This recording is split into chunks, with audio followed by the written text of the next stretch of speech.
Hey friends, in this video I'm going to share with you 30 reasons why I'm concerned that World War III could start pretty soon. In fact, if I had to take a personal guess, I could see it starting as soon as the end of 2024. But I'm going to share with you 30 points of data that I think are pretty escalatory and pretty convincing that there's a major conflict on the horizon. All right, so the first reason is I recently compiled about 50 dreams and visions from Christians around the world who all had pretty similar visions with the same theme of having Russia and China attack the United States. They had a very similar theme of, Russian subs popping out of the Atlantic Ocean and just nuking and attacking the East Coast, and then eventually Chinese troops coming on the West Coast, and lots of chaos and lots of destruction. Now, that's just one point of data. I mean, it's 50 points of data, but that's just one of the reasons why I personally am concerned about the potential of World War III. So this next point is kind of funny. I wouldn't put a lot of stock into it, but I did have a dream where the leader of my faith had a smile and he looked at me and said, we don't all know the day or the hour when the Savior will come, but some of us know the year, 2031.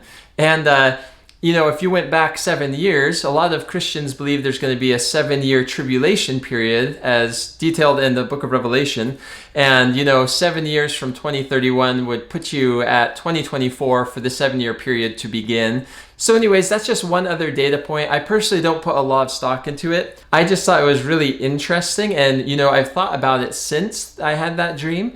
And I've thought, I could see things escalating in 2024. And I could see potentially a 7-year period of tribulation beginning. Who knows, but that's one point of data. All right, so moving on. So there have been nuclear-armed submarines, Russian subs, deployed to the Pacific Ocean recently. President Putin and other Russian military leaders, the previous president of Russia and, the Ministry of Defense leader, they have warned of the real risk of nuclear war. And in fact, Putin has said clearly that he is not bluffing when he is threatening the West with nuclear war if they don't stop interfering in the Ukraine war. President Xi of China has warned his people to prepare for the worst and turbulent times ahead. Going along with that, there's been a lot of rhetoric and a lot of publications on Chinese websites and on Russian websites about this new world order or this kind of new system that's going to be more fair, and it's going to be headed by Russia and China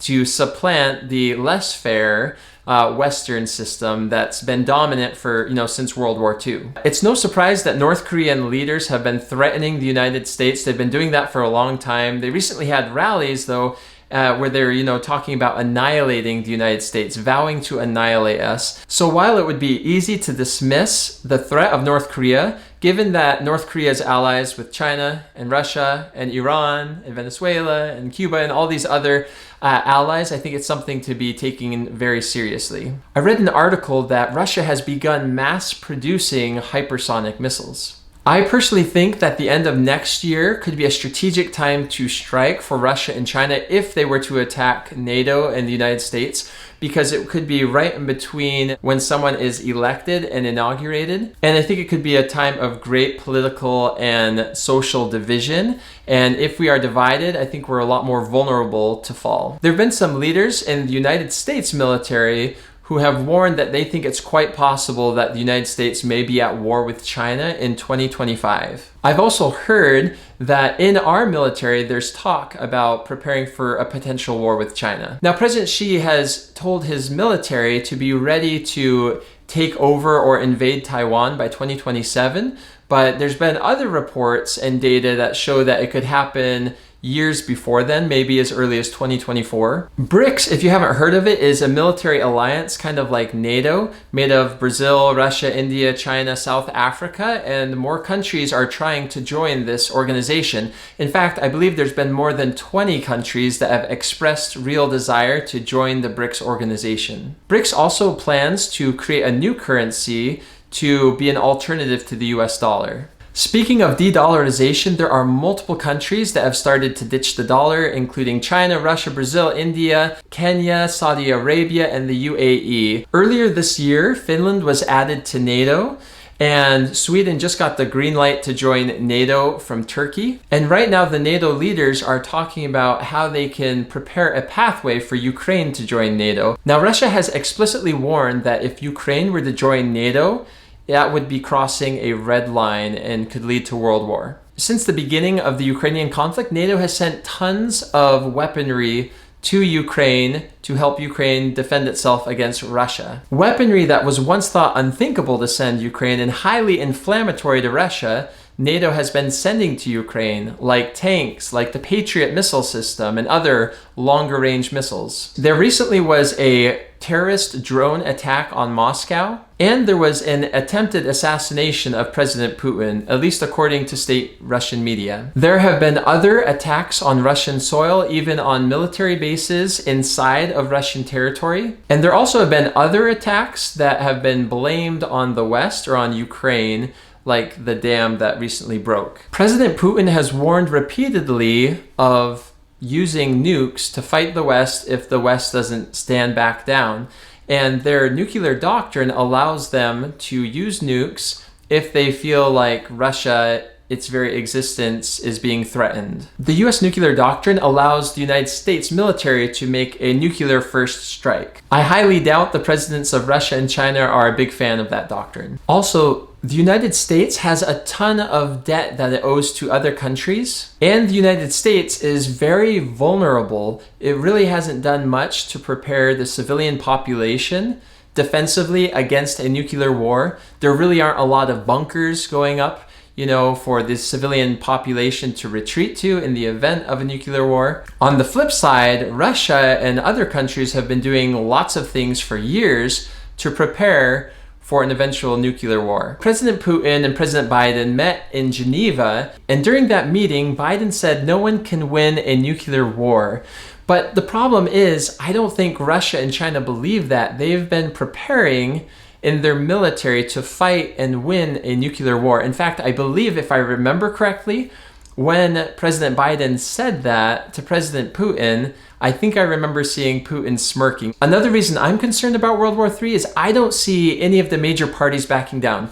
I don't see NATO saying, hey guys, sorry, we've backed Ukraine, Russia, go ahead and take Ukraine, we're not worried about it. I don't see Ukraine giving up and being like, keep those annexed portions of the country. And I definitely don't see Russia backing down, saying, hey, just kidding, we didn't mean to take over those parts of Ukraine, you can have them back. And so if there's no negotiations or willingness to budge from any of those three major parties, it just seems like things are going to escalate until full-out war. Recently, Russia evacuated the Zaporizhzhia nuclear plant, sparking concerns that there may be a nuclear event there in the future. President Putin recently moved nuclear bombs to Belarus. And the leader of the Wagner Group recently led a rebellion or a march towards Moscow. I don't know if it was staged. It seemed kind of fishy to me how things ended up and got resolved so quickly.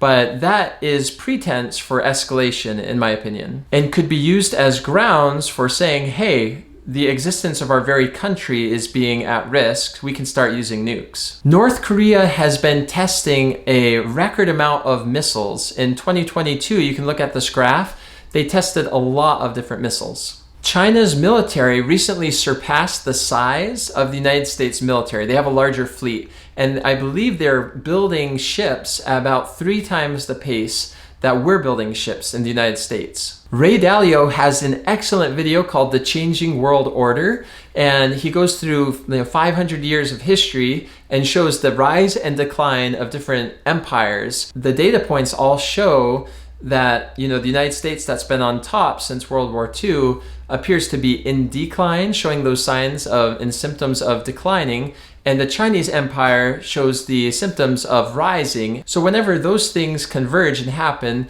there's usually a military conflict, and that results in a new or changed world order after that happens. So what do you think? Do you feel like World War III is realistic? Do you think it's going to happen? Go ahead and comment your thoughts below. Thank you for watching. If you're here for the first time, go ahead and subscribe. And if you haven't watched that compilation video of 50 Dreams and Visions of World War III, I highly recommend watching that. It's super duper interesting. Or you could watch the video that I recorded where I shared with you a couple dreams that I had about New York City that you might find very interesting. Thanks for watching. Have a good day.